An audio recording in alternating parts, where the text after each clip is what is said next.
एक बार एक युवा लड़का बौद्ध साधु के पास जाता है और कहता है कि गुरुवर, मेरी किस्मत इतनी खराब क्यों है।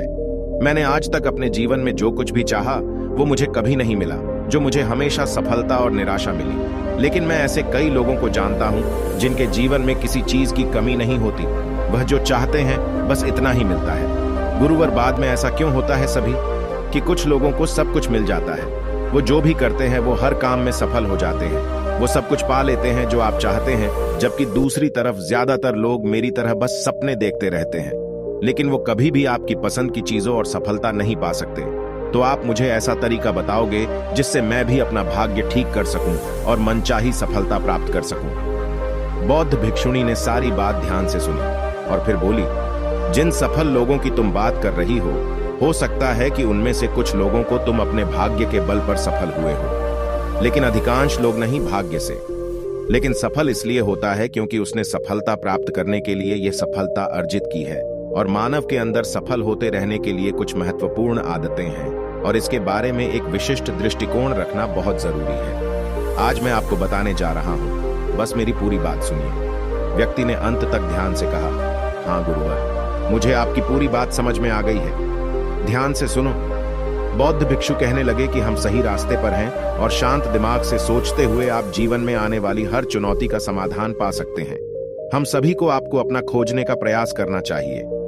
शून्य होने की चाह का अर्थ एक ऐसी मानसिक स्थिति को प्राप्त करना है जहां प्रेम, अच्छा स्वास्थ्य, ध्यान और खुशी है, जहां न रोग है, न घृणा है, न चिंता है, कोई युद्ध नहीं है, बस शांति और खुशी है। अपने शून्य के करीब जाने के लिए हमें चाहिए, करते रहो, हम क्या करना पसंद करते हैं। हमें यह सवाल हर रोज किसी न किसी से पूछना चाहिए कि क्या हम अपने लक्ष्य के प्रति ईमानदारी से काम कर रहे हैं, कि हम सकारात्मक हैं और समान विचारधारा वाले दोस्तों से जुड़े हुए हैं।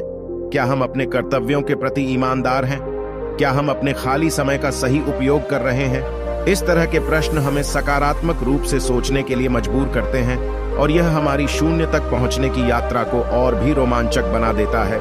इससे आपके लक्ष्य आपकी वित्तीय स्थिति और खुशी का निर्धारण कर सकते हैं। हमें हमेशा ऐसे लोगों के साथ रहने की कोशिश करनी चाहिए जिनके लक्ष्य बड़े हों और कीमत चुकानी पड़े जीवन ऊंचा होना चाहिए, क्योंकि ऐसे लोग हमें आगे बढ़ने की प्रेरणा देते हैं, हमारी सफलता में खुश होते हैं और हमें सही सलाह देते हैं।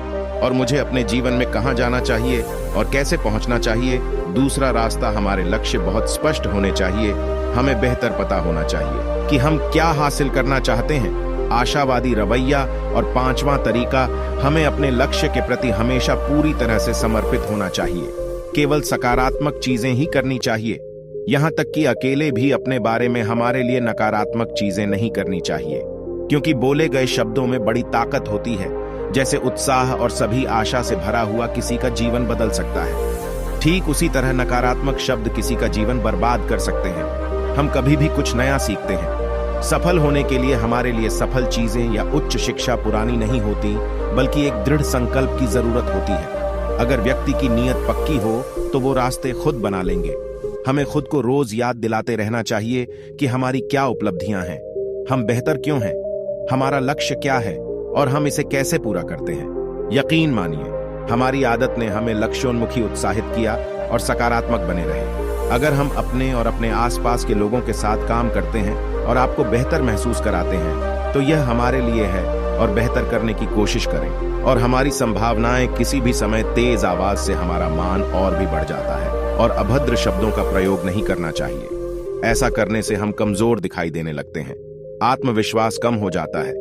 अपनी सफलता का निर्धारण इस वजह से नहीं होता है कि हम अपने लिए क्या करते हैं, बल्कि इस बात से होता है कि हम क्या करते हैं दूसरों को प्रेरित करने के लिए करें। हम सभी काम खुद करने की जरूरत नहीं है, हमें बस वही करना चाहिए जो जरूरी है, बाकी काम सही लोगों में बांट देना चाहिए। ऐसा करने से सामने वाला भी खुद को महत्वपूर्ण महसूस करता है और हमारा काम भी हो जाता है। हमें हमेशा जीत के बारे में सोचना चाहिए, क्योंकि जो जीत के बारे में सोचता और विश्वास करता है वही जीतता है।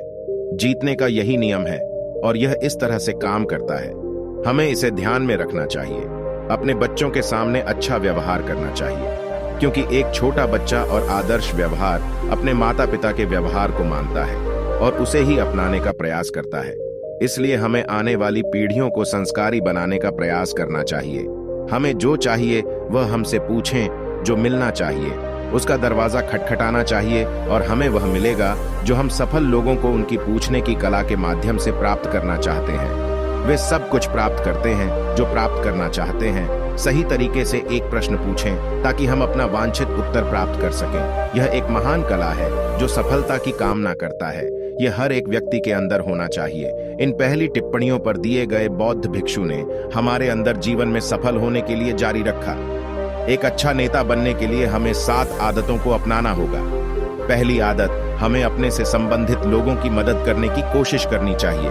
उम्मीद। दूसरी आदत, हमें खुद पर और अपने से जुड़े लोगों की काबिलियत पर यकीन करना चाहिए। तीसरा नियम, हम हमेशा सही को सही करते हैं और गलत को गलत बोलने का साहस दिखाना चाहिए।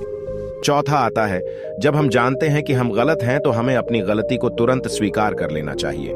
पांचवी आदत, हम अपने साथ काम करने वाले लोगों की हमेशा सराहना करते हैं, सलाह लेनी चाहिए और उनका सम्मान करना चाहिए। छठा नियम, हमें चुनौती के समय में भी अंदर से शांत और स्थिर रहने की कोशिश करनी चाहिए। 7 आदतें, हम काम के प्रति इतने भावुक हैं और यह किया जाना चाहिए जिम्मेदारी से कि हम दूसरों के लिए एक उदाहरण बने और हमारे काम करने के तरीके का अनुसरण कर सकें। एक बात याद रखें, हमारा मन बहुत मूल्यवान है। हमें इसका ध्यान ऐसे ही रखना चाहिए जैसे हम अन्य कीमती वस्तुओं के साथ करते हैं जो हमने अब तक हासिल किया है या कर सकते हैं। इन सब का स्रोत हमारे मन को, इसके लिए हमें इसे साफ सुथरा रखने की कोशिश करनी चाहिए। इसके लिए हमें बुरे आतंक और नफरत से भर देना चाहिए और नकारात्मक बातें फैलाने वाले लोगों से दूर रहना चाहिए और ऐसे लोगों का साथ देना चाहिए जिनके लक्ष्य ऊंचे हैं और सकारात्मक सोचना चाहिए। कभी भी जिम्मेदारियों से भागना नहीं चाहिए क्योंकि जिम्मेदारी हमारे पास एक मजबूत और एक अनुभवी व्यक्ति बनाती है जो बाद में हमारी बड़ी सफलता का कारण बनती है। हमें अपने काम के लिए उनसे सलाह लेनी चाहिए जो पहले से ही उस क्षेत्र में सफल हो चुके हैं या उस क्षेत्र के जानकार हैं। उन लोगों से नहीं जो लोगों के बीच उस काम में असफल रहे, डर फैलाते रहे। हमारे बारे में हमारा अतीत, वर्तमान और हमारे आसपास के लोग हमेशा अच्छे रहें और अगर हम किसी के बारे में अच्छा नहीं बोल सकते हैं तो हमें चुप रहना चाहिए ताकि हमें कुछ मिल सके। हमें उससे अधिक देने के लिए तैयार रहना चाहिए। दूसरों के साथ वैसा ही व्यवहार करना चाहिए जैसा हम चाहते हैं कि वह हमारे साथ करे। अपने काम के प्रति उत्साहित महसूस करें। हमें लोगों को उपहार देने की कला आनी चाहिए। हम सही तरीके से उपहार देते हैं, किसी का भी दिल जीत सकते हैं। उपहार देने के कुछ तरीके हैं जिनके बारे में जानना चाहिए। फूलों के गुच्छे महंगा, सामान उपहारों से भरी टोकरी से ज्यादा। अगर यह आपके सामने वाले के दिल को छूता है तो बस इतना ही हमारे अमूर्त उपहार, जैसे कि अपने किसी के पास जाकर उनके साथ कुछ समय बिताएं, किसी बीमार दोस्त के घर जाकर उनकी मदद के बारे में पूछें जो हमारी मदद करते हैं। सार्वजनिक धन्यवाद आदि से पहले हमें उस उपहार को उपहार देते समय उसे उस व्यक्ति के अनुसार बनाने का प्रयास करना चाहिए जिसे हम उपहार देने जा रहे हैं। हमें उपहार देते समय उसकी कीमत पर नहीं बल्कि उस उपहार से उपहार प्राप्त करने वाले का भावनात्मक लगाव बढ़ाने पर ध्यान देना चाहिए। जब हम किसी को उपहार दें, जब सामने वाला उससे उम्मीद न करे तो तोहफे देते वक्त तोहफे की कीमत अनमोल हो जाती है। उसे फूलों से एक निजी पत्र की तरह थोड़ा सा सजाना चाहिए। हमें अपने साथ काम करने वाले लोगों के बीच अच्छे सुझाव मिले और उनकी बुद्धि की प्रशंसा की जानी चाहिए। उन्हें काम से संबंधित मुद्दों पर निर्णय लेने के लिए प्रोत्साहित किया जाना चाहिए।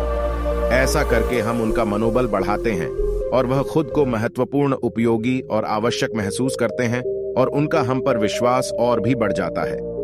हम आत्मा को उचित पोषण देकर दूसरों पर सकारात्मक प्रभाव डालते हैं। आसानी से बनाया जा सकता है और ऐसे हम उनकी खूबसूरती पसंद करते हैं।